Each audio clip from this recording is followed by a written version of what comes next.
Cześć! Jeśli oglądasz ten film, znaczy, że jesteś moim studentem bądź osobą zainteresowaną tematyką audytów systemów zarządzania jakością. W dzisiejszym filmie opowiem Ci o kilku kwestiach związanych z listą pytań audytowych. Jak wiesz, normą, która podaje wytyczne dotyczące audytowania systemów zarządzania, jest norma ISO 19011. Zapamiętaj tą nazwę. W normie tej czytamy, że na etapie przygotowania audytów powinno się przygotować listę pytań kontrolnych. Lista ta, zwana inaczej checklistą bądź listą pytań audytowych, jest narzędziem pracy audytora. Zwłaszcza jeśli rozpoczynasz swoją przygodę z audytem, nie zapomnij przygotować sobie listy pytań audytowych przed pójściem na audyt. I tu nasuwa się pytania, w zasadzie kilka pytań. Ile tych pytań ma być, jakie to mają być pytania, czego mają dotyczyć i jak powinny być udokumentowane. W tym filmie opowiem Ci o tych wspomnianych zagadnieniach. Pierwsza kwestia dotyczy treści pytań. I tutaj bardzo prosta jest odpowiedź. Pytania na liście pytań kontrolnych powinny odzwierciedlać cel audytu. Jeśli celem naszego audytu będzie więc ocena skuteczności monitorowania krytycznych punktów kontrolnych, to lista nie powinna zawierać pytań dotyczących czystości zakładu, efektywności ochrony przed szkodnikami, bądź też aspektów produkcyjnych, o ile one nie dotyczą krytycznych punktów kontrolnych. Druga sprawa, o której chciałabym, żebyś wiedział, to jest znajomość pytań audytowych. Generalnie pytań audytowych jest bardzo wiele. Ja dzisiaj powiem Ci o 4 rodzajach pytań audytowych. Są to pytania otwarte, zamknięte, hipotetyczne i elementarne. I po kolei. Pytania otwarte są pytaniami podstawowymi w trakcie trwania audytu. Jak domyślasz się, na te pytania audytowany musi udzielić odpowiedzi kilkuzdaniowej. Pytania te zaczynają się od słów po co, w jakim celu, dlaczego, kto. Jeżeli będziemy rozpatrywać cel audytu wspomniany wcześniej, mogą to być przykładowe pytania jak: po co stosuje się monitorowanie krytycznych punktów kontrolnych? Kto jest odpowiedzialny za monitorowanie krytycznych punktów kontrolnych? W jaki sposób przeprowadza się monitoring CCP? Na jakim dokumencie bądź gdzie dokumentuje się wykonanie monitoringu krytycznych punktów kontrolnych? Drugą grupą pytań są pytania zamknięte. Są to takie pytania, na które audytowany może udzielić odpowiedzi twierdzącej, czyli tak, bądź przeczącej, czyli nie. Pytania te zawsze zaczynają się od słowa czy.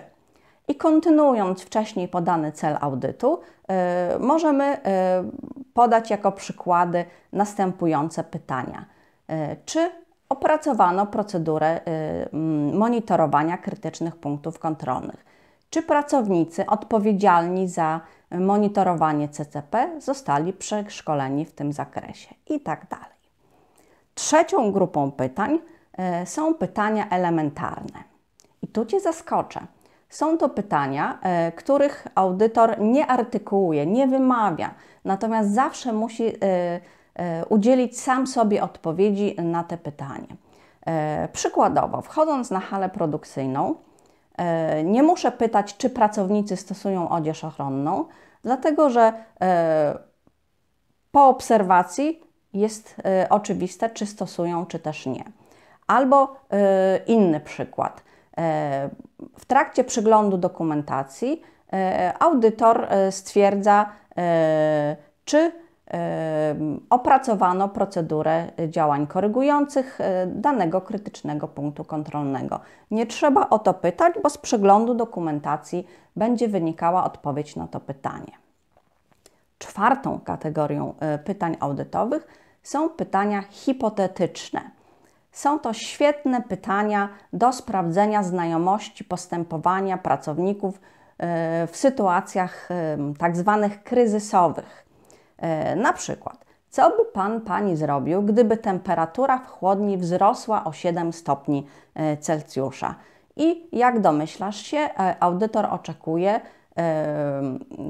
odpowiedzi zgodnej z procedurą działań korygujących. I teraz nasuwa się pytanie, ile należy skonstruować pytań na liście pytań kontrolnych? Drodzy Państwo,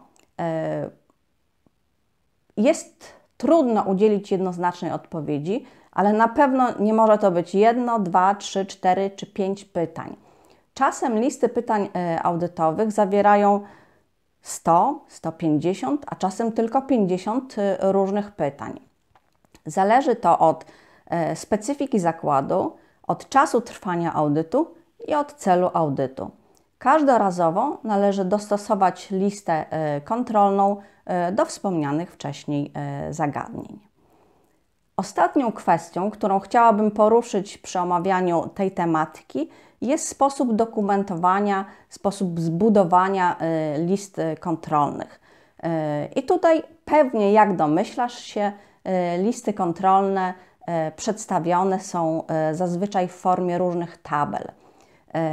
Jeżeli założymy, że lewa strona tabeli to jest liczba porządkowa, więc tutaj będzie numer kolejnego pytania, następnie będzie w kolumnie pytanie, w trzeciej kolumnie czy w czwartej będzie odpowiedź na to pytanie. I teraz zastanowisz się, jak audytor powinien dokumentować to, co widzi na liście i dokumentować na liście pytań kontrolnych. Możliwości jest wiele. Audytor może zapisywać plusem, minusem, plus z minusem swoje spostrzeżenia, czyli jeżeli wymaganie jest spełnione, stawia plusik. Jeżeli jest niespełnione, stawia minusik. Jeżeli sytuacja wymaga poprawy, czy realizacja wymagań wymaga poprawy, stawia plus z minusem. Niektórzy też stosują różne określone skróty, na przykład P poprawne, WP wymaga poprawy, N niezgodność czy niespełnione wymaganie. Przykładów list kontrolnych jest bardzo wiele. Każdy zakład dostosowywuje formę listy pytań kontrolnych do własnych potrzeb. Ja w wielu różnych swoich publikacjach naukowych opracowałam i podaję Ci tutaj opisy do różnych list audytowych, łącznie do listy pytań audytowych audytu systemu HACCP, opracowanej w projekcie międzynarodowym, którego byłam koordynatorem. Tu też podaję Ci link do projektu, do strony projektu i zachęcam do skorzystania z tych materiałów. Są to bardzo dobre treści referencyjne, z których można się uczyć.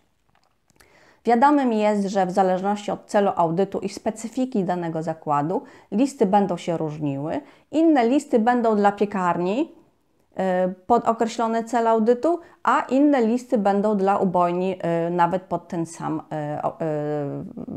rozpatrywany cel audytu. Powinno być to dostosowane do specyfiki celu audytu i czasu trwania audytu. Na zajęciach będziemy opracowywać listę pytań audytowych pod wybrany cel audytu dla rozpatrywanego zakładu studium przypadku. Do zobaczenia na zajęciach.